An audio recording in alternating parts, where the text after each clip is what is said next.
우리 주님의 크신 은혜가 이 시간 예배하는 우리 모두와 함께 또 병상에 계신 분들과도 함께 하시기를, 특별히 새해 2026년도에 우리 주님의 놀라우신 은혜가 함께 하시기를 주님의 이름으로 간절히 축복을 드립니다. 오늘도 말씀 듣기 전에 우리 전우좌우 바라보시면서 예수님 사랑으로 축복합니다. 우리 인사하실까요? 예수님 사랑으로 축복합니다. 예수님 사랑으로 축복합니다. 아멘. 감사합니다. 신년 첫 주일에 이렇게 우리 주여 함께 오셔서 예배하시는 여러분들 모두가 하나님의 놀라우신 은총이 더불어 함께 하시고, 또 올 한 해 동안에 적극적으로 하나님께서 개입해 주시고 동행해 주시기를 간절히 축복을 드립니다.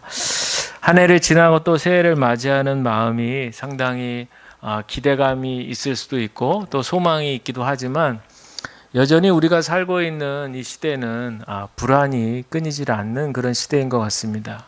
염려와 근심이 끊이지 않고 또 나라 안팎으로나 또 우리의 공동체, 또 우리의 가정과 각 개인의 삶 가운데서 계속해서 우리는 불안한 삶을 이어가고 있다라고 봅니다. 그래서 아마 현대인들을 괴롭히는 단어가 뭘까 꼽으라고 한다면 아마 불안이 아닐까, 그런 생각이 듭니다.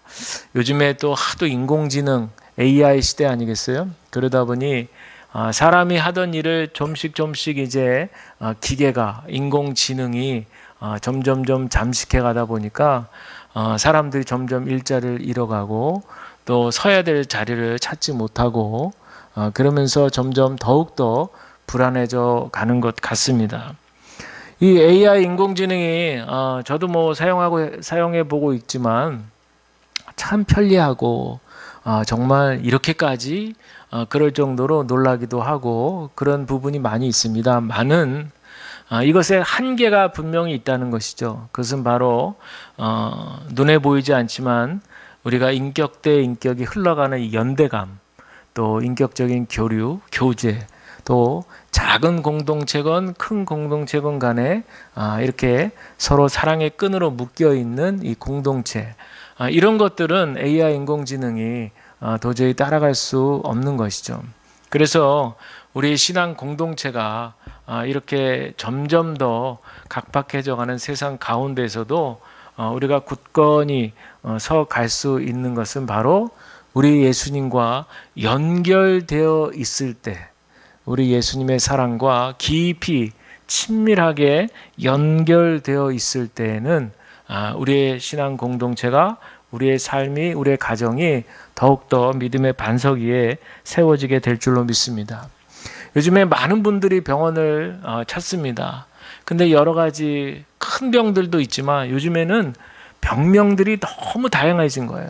그래서 정말 옛날 같으면은 저런 경우에도 병원에 갈까 싶을 정도로 요즘에는 병원에 환자분들이 너무 많아요. 어떤 분들 막 가슴이 답답하다고 그러고, 불면증, 밤에 잠을 잘 못 이루시고, 또 호흡 곤란이라든지 건망증, 기억력이 안 좋고, 또 어떤 경우는 막 귀에서 소리가 나죠. 이명, 구취, 여러 가지 정말 크고 작은 증세로 병원들을 찾습니다. 근데 여러분 그거 아십니까? 이런 다양한 증상들이 그 기저에는 불안이라고 하는 것에서부터 출발을 한다는 거죠.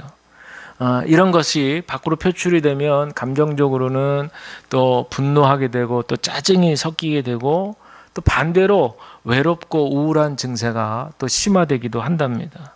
어떤 경우에는 편두통이 심하게 오기도 하고 체중이 갑자기 늘거나 줄기도 하는 이런 육체적인 증상, 이런 것들이 막 생길 때 우리 옛날 같으면 그냥 그러다 말겠지, 이제 이런 생각들을 하시는데 가벼이 지나칠 것들이 아니다라고 하는 것이죠. 그 기저에는, 밑바닥에는 불안이라고 하는 그런 어떤 것이 잠식하고 있다는 그런 얘기입니다. 카일 아이들먼이라고 하는 목사님은 이렇게 얘기를 했습니다. 불안이라고 하는 건 무엇이냐? 내 방법이 통하지 않을 때, 나에게 상황을 통제할 힘이 없다는 것을 깨달았을 때 우리를 덮친다, 그런 얘기죠. 오늘 본문의 주인공인 다윗이 바로 그런 정점 위에 서 있습니다. 여러분 잘 아시는 대로 다윗은 사울의 집요한 추격을 피해서 도망치고 도망치다가 이제는 이스라엘 영토가 너무 좁은 거예요. 그 안에서는 도저히 안 되겠다. 그래가지고 더 안전한 곳이 없을까 생각하다가 그 이스라엘 영토를 벗어났는데 그것이 또 공교롭게도 그가 17세 나라를 구한 거죠. 싸워서 이긴 골리앗 장수의 고향인 바로 블레셋 지역의 도시 가드라는 곳이었습니다. 다윗이 한 30세경에 왕이 되었다고 추정할 때 골리앗을 무너뜨린 게 한 17세 정도면 근 한 10년에서 한 13년 정도 되는 시간을 여러분 사울에게 쫓김을 다니면서 살은 거예요. 여러분 말이 10년 뭐 13년이지 한번 누군가가 나를 죽이려고 늘 쫓아온다. 이 심리 속에서 산다고 생각해 보십시오. 그 불안감이라고 하는 것은 정말 이루 상상을 할 수가 없는 거죠. 아마 다윗이 지금 딱 우리 곁에 있으면 이렇게 얘기할 겁니다. 나보다 더 불안을 잘 아는 사람이 있으면 나와 보라고 해. 아주 강박이죠. 그 스트레스는 정말 감히 우리가 상상할 수 없을 정도일지 모릅니다. 왜요? 언제 어느 때 자기 뒤에서 등에 칼이 꽂힐지 모르니까. 그러니 잠을 자도 얼마나 긴장하면서 새우잠 자면서 예민하게 극도로 예민하게 그렇게 불안의 공포에 있을까 상상을 해봅니다. 다윗이 사울 왕이 여기까지는 쫓아오지 않겠지라는 계산으로 이제 망명객 신분으로 블레셋 땅에 과감하게 자신의 몸을 맡기려고 했는데 오늘 말씀을 보니까 설마 했는데 이게 무슨 일입니까? 가드왕 아기스의 신하들이 단번에 다윗을 알아보고 보고하죠. 11절 말씀 보니까 이 사람은 분명히 저 나라의 왕 다윗입니다. 이 사람을 두고서 저 나라의 백성이 춤을 추며 이렇게 노래하였습니다. 사울은 수천 명을 죽이고 다윗은 수만 명을 죽였다. 금박 정체가 탄로나는 거예요. 다윗이 얼마나 긴장이 됐겠어요. 야, 이거 먼 타국 땅에서 이렇게 죽나 싶을 수도 있을 것이고, 그런데 여기서 지혜가 발동한 것인지 하나님께서 주신 마음이 그랬던 건지 즉석에서 미친 사람 연기를 시작합니다. 성문 문짝 위에다가 글자를 막 그적거리면서 미친놈 모습을 취하는 거죠. 그것뿐이 아니죠. 수염에 침을 질질 막 흘리는 거예요. 이거는 막 영락없는 미친 사람의 모습이죠. 그랬더니 가드왕 아기스가 그 모습을 보고서 아니 우리 집이 뭐가 부족해서 저런 미친놈을 데려왔느냐 이러면서 다윗을 쫓아내는 거죠. 그런데 이것이 다윗은 살 길을 열어준 것이죠. 덕분에 죽지 않고 살아서 그것을 빠져나왔는데 그가 간 곳은 아둘람이라고 하는 굴 속으로 피신하게 됩니다. 여러분 이 장면 한번 상상해 보세요. 얼마나 비참합니까? 턱수염을 길게 그렇게 자란 다윗이 그 수염 위에 침을 질질 흘리고 있다고 하는 그 모습을 상상해 보십시오. 어쩌면 이 비참한 모습이 오늘날 이 현대인들 우리들의 모습과도 닮을 수 있겠다 그런 생각이 듭니다. 왜냐하면 우리는 이 세상이라고 하는 이 가드 땅 정말 이방인 같은 이 땅에 살아남기 위해서 얼마나 우리가 치열하게 몸부림을 치며 살아가는지 모르겠어요. 그 중에서도 다른 사람의 시선에 우리가 지나치게 집착을 합니다. 이게 바로 불안 증세 중에 하나인 거예요. 각박한 세상에서 어떻게든 살아남기 위해서 우리는 가면을 쓰는 거죠. 가령 직장에서 살아남기 위해서 잠깐 그리스도인으로서의 양심을 접어두어야 할 상황이 올 때가 있습니다. 또 치열한 무한 경쟁 속에서 남들에게 뒤처지지 않으려고 강한 척하는 거죠. 사실 속은 그렇지 않은데 아무렇지도 않은 척, 괜찮은 척 이러면서 자신을 속이지만 그 속은 결코 괜찮지 않다는 겁니다. 그런데 어느 연구 자료에 보니까 지나치게 타인을 신경 쓰며 살아가는 사람이면 사람일수록 점점 더 자의식이 강해진다는 거예요. 그리고 자기 중심적으로 변해간다. 동반되는 것은 불안한 증세가 동반이 되는 거죠. 성경은 분명히 얘기하기를 사람을 두려워하면 올무에 걸린다. 잠언 말씀해 주고 있지만 요즘 현대인들의 특징 중 하나 예를 들면 셀카 찍기 있잖아요. 핸드폰으로 셀카 찍는 것에 얼마나 집착을 많이 했으면 이 손목을 너무 많이 구부려 가지고 새로운 병명이 뭐냐면 셀카 손목 터널 증후군이라는 병명으로 병원에 오는 분들이 많다고 그래요. 자연스럽게 셀카 찍기에 집착하다 보니 성형 수술이 유행하게 되는 것은 자연스러운 연결이라고 하는 거죠. 그러면서 끊임없이 다른 사람과 비교합니다. 왜 나는 저 사람처럼 살을 못 뺄까? 왜 나는 저 사람 인스타그램을 보면 저렇게 화려한데 나는 왜 저렇게 살지 못할까? 이러면서 아주 자기 비하를 끝이 없이 하는 거죠. 비교의 끝이 어딘지 모르게 계속 자기를 비하합니다. 결국엔 그 끝에 가서는 결론 짓기를 자기를 부정하는 거죠. 나는 부족해. 나는 뭘 해도 자신이 없어. 거기서 더 나가면서 나는 실패자야. 이런 악순환의 생각에 늪에 빠져가지고요. 거기서 헤어나오지를 못하는 거예요. 어쩌면 다윗이 흘리고 있는 이 수염의 침은 어쩌면 우리도 세상의 인정을 받기 위해서 우리 영혼이 흘리는 비참한 눈물일지도 모르겠다라고 하는 그런 생각이 듭니다. 미친 척해서 겨우 살아남은 다윗이 도망친 곳이 아둘람 굴이라 그랬습니다. 그곳은 캄캄하고 축축한 곳이었어요. 그야말로 다윗에게는 벼랑 끝이죠. 그래도 다윗이 왕의 사위였잖아요. 왕의 사위고 또 골리앗을 무너뜨린 그런 용맹한 그런 정말 나라를 구한 민족을 구한 그런 용맹한 그런 용사라는 명성도 다 사라진 그런 밑바닥 현실이었어요. 지금까지 다윗을 인도하셨던 그 하나님의 은혜로운 삶도 아마 그 순간만큼은 그에게 아무런 영향도 주지 못했을 겁니다. 왜냐? 깊은 절망의 심연으로 빠져들어갔기 때문이죠. 여러분, 이 시대의 아둘람 굴은 어디일까요?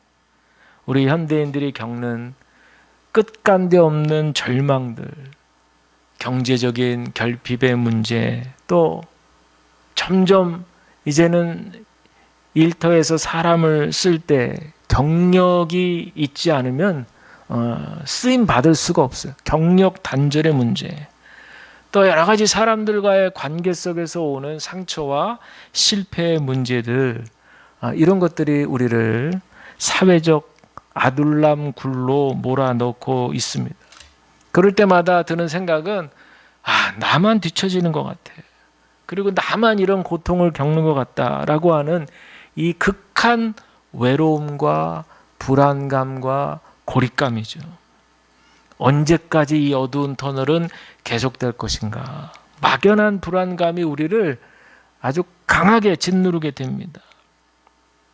그러면서도 끊지 못하는 것이 끊임없이 남들과 비교하면서 부정적인 생각, 비판적인 자기 대화에 빠지는 거죠.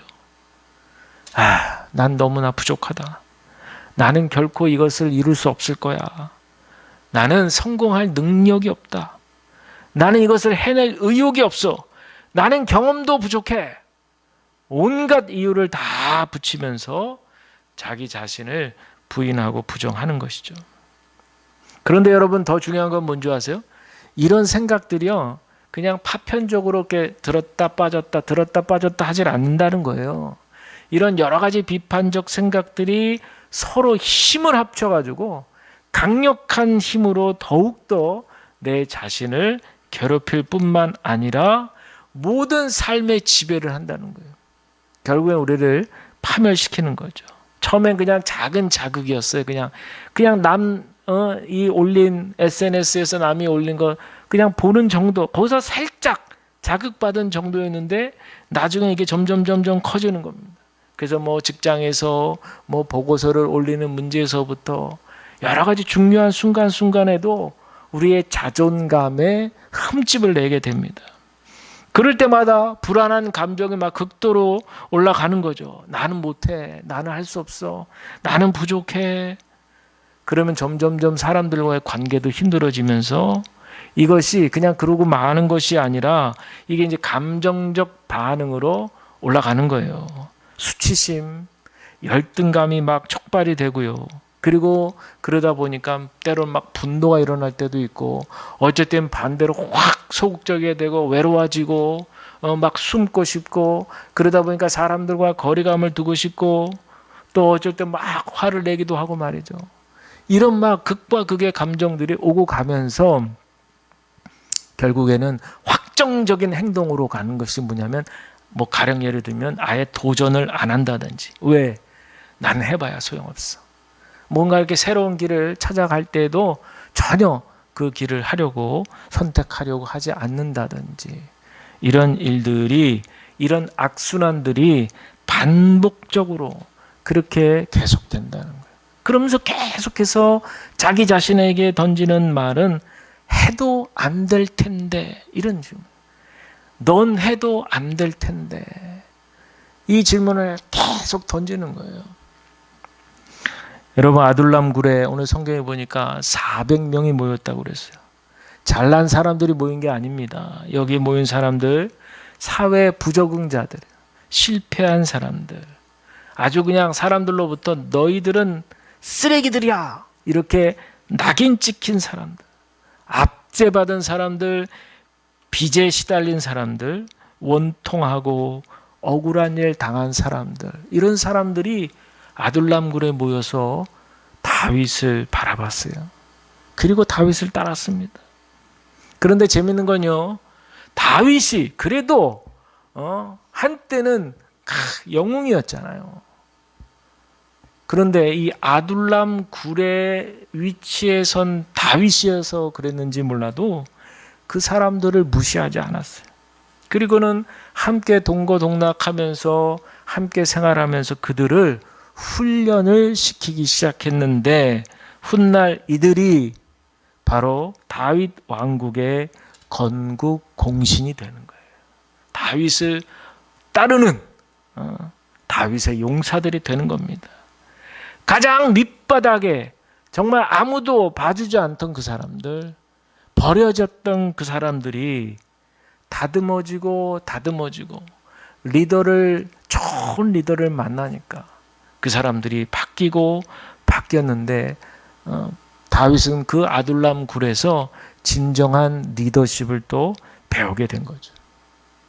그가 화려한 궁궐에서는 자신의 재능, 다윗도 좀 재능이 있었잖아요.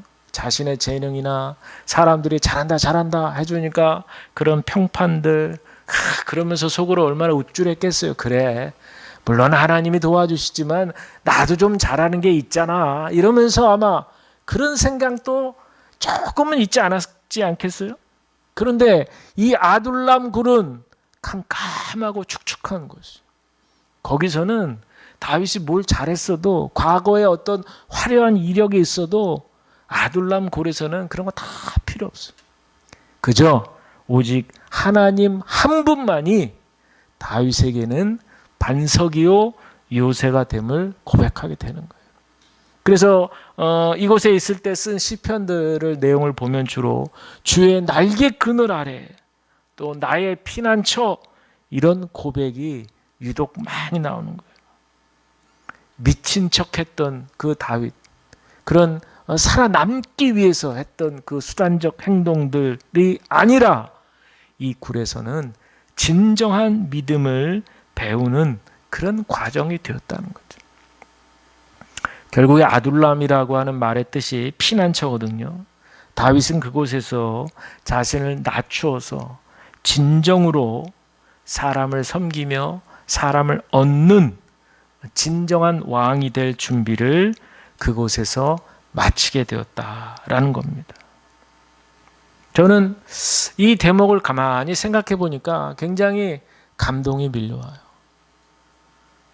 막막하고 캄캄한 그런 우리의 현실 앞에 서 있는데 이 끝이 어딜까? 언제 끝이 날까?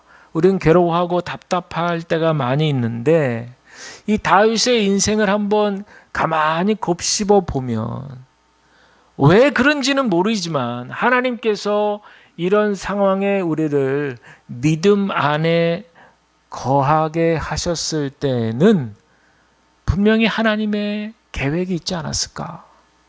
하나님의 축복의 뜻이 있지 않았을까? 라는 생각을 해보게 됩니다. 다윗도 그 아둘람 굴에서 그런 깊은 의미와 뜻을 발견했을 때에는 그에게는 비결이 하나 있었는데요. 그것은 바로 하나님의 음성을 그곳에서 깊이 듣기 시작했다는 거예요. 세상에서 들려오는 비난의 소리, 다윗을 죽일 것 같은 그런 함성들, 야유, 그런 소리를 들은 것이 아니라 아둘람 굴에서 내 사랑하는 아들아, 나는 네가 침을 흘리며 미친 척했던 그 순간에도 나는 너를 자랑스럽게 생각한다. 너는 내게 충분히 가치 있는 존재야. 이 음성을 다윗은 들었던 거예요. 이런 비교해서 말씀드리자면 모세를 생각해 보세요. 모세가 불타는 떨기나무에서 부르심 받았을 때 그때 모세가 어떻게 반응합니까? 아이고, 감사합니다, 주님.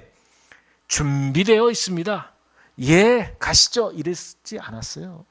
아니, 제가 감히 무엇이라고, 제가 어떻게 바로 앞에서 말주변도 없는 제가 어떻게 이스라엘 백성들을 이집트에서 이끌어내겠습니까? 전 못해요. 그때 하나님의 답을 우리가 보셔야 돼요. 그때 아니야 모세야, 넌 충분히 할 수 있어. 너에겐 자질이 있어. 너 자신감을 회복해라.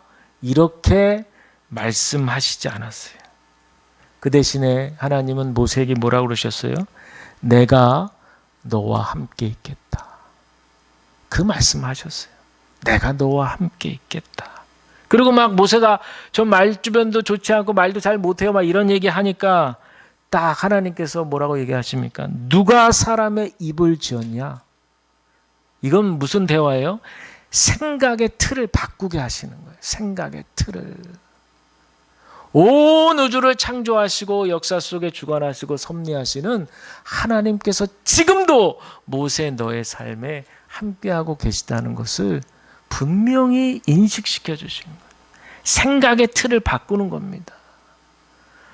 여러분, 우리가 느끼는 불안이라고 하는 것은 내가 어디에 속해 있는지, 또 내 가치, 또 나의 정체성을 의심할 때 드는 것이에요. 우리가 진정으로 사랑을 받고 있는지, 또 나에게 내 가치가 진정으로 나의 가치가 있는지, 지금 내 모습 그대로 충분한지가 의심이 될 때 그때 불안이 찾아온다는 거죠. 근데 이럴 때 아니야, 나는 그래도 할 수 있어. I can do it. 이러면서 자기 암시를 하면서 그래도 내가 또 과거에 좀 했었잖아. 이래가면서 그렇게 자기 긍정 암시, 세상에서는 그런 얘기를 많이 하죠. 자기 긍정 암시를 하라고. 근데 여러분, 그렇게 한다고 해서 우리의 그 심연 깊은 곳에 있는 불안의 증세가 극복되어지지 않는다는 거예요. 왜? 우리는 우리를 지으신 창조주 하나님과의 관계 속에서 정체성을 찾도록 그렇게 만들어졌기 때문이에요. 그러니 여러분, 만약 우리가 어렸을 때 우리 부모님으로부터 따뜻한 사랑의 음성을 듣듯이 우리가 하나님의 음성을 분명히 들을 수만 있다면, 내 아들아, 내 딸아, 나는 너를 자랑스러워한단다. 나는 너가 끔찍히 좋아. 나는 항상 너를 응원한다. 이런 하나님의 음성을 들을 수만 있다면 내 자신을 생각하고 바라보는 시각이 달라질 것입니다. 우선은 타인과 비교하는 생각에서 해방되게 돼 있어. 그래, 뭐 네가 어떻건 저쩌건, 당신이 뭐라고 하든, 당신이 어떤 모습이든 간에 나는 하나님이 사랑하는 존재야. 나는 하나님의 딸이고 하나님의 아들이야. 이런 건강하고도 우리의 정체성, 자존감이 세워지면 이 비교하는 삶에서 벗어나게 되는 거예요. 근데 이런 하나님의 음성을 듣는다. 너무 막연하게 들리시죠? 이건 뭐 희망 고문인가? 뭐 그럴 수도 있어요. 그러나 우리 그리스도인으로서 분명한 현실이 될 수 있습니다. 에베소서 1장 5절에 보면 하나님은 하나님의 기뻐하시는 뜻을 따라 그리스도를 통하여 우리를 하나님의 자녀로 삼으시기로 이미 예정하셨다는 거예요. 이미 창세전부터 예정되셨어요. 저와 여러분들은 이미 하나님의 아들, 딸로 다 예정이 되었습니다. 하나님의 계획 안에 다 들어가 있다는 그런 얘기로. 그 말의 뜻은 무엇이에요? 우리를 무조건적으로 사랑하신다는 거예요. 우리를 무조건적으로 지지하신다는 거예요. 우리가 어떤 모습이든지 간에 하나님은 우리를 보고 만족해 하신다는 거예요. 여러분, 이 진리를 붙드시기를 주의 이름으로 간절히 축복을 드립니다. 변함없습니다. 그분은 예나 지금이나 변함없으세요. 앞으로도 영원토록 우리와 함께 하신다. 지금 혹시 우리가 처한 현실이 아둘람 굴같이 어둡고 침침한 곳에 계시지 않습니까? 우리 삶의 통제권을 다 잃어버리고 불안이라고 하는 이 육체적이고 정신적인 통증에 시달리고 있지는 않습니까? 여러분 기억하십시오. 그곳은 여러분들의 끝이 아니라 하나님이 일하시는 시작입니다. 세상의 시선이라는 거울을 깨트리시고 하나님의 눈동자에 비추어진 여러분들의 모습을 발견하시기를 바랍니다. 그리고 오늘 다윗처럼 이렇게 한번 외쳐보실까요? 나는 부족하지만 하나님은 완전하시다. 나는 여전히 불안하지만 하나님은 신실하시다는 거죠. 나는 연약하지만 우리 아버지는 나를 끔찍이도 사랑하신다. 이 하늘 아버지의 음성이 여러분 귀에 들리실 때 여러분의 아둘람 굴은 이제 더 이상 밀려나고 도망치고 지치고 쓰러지는 그런 수용소가 아니라 세상을 치유할 용사들이 태어나는 거룩한 산실이 될 줄로 믿습니다.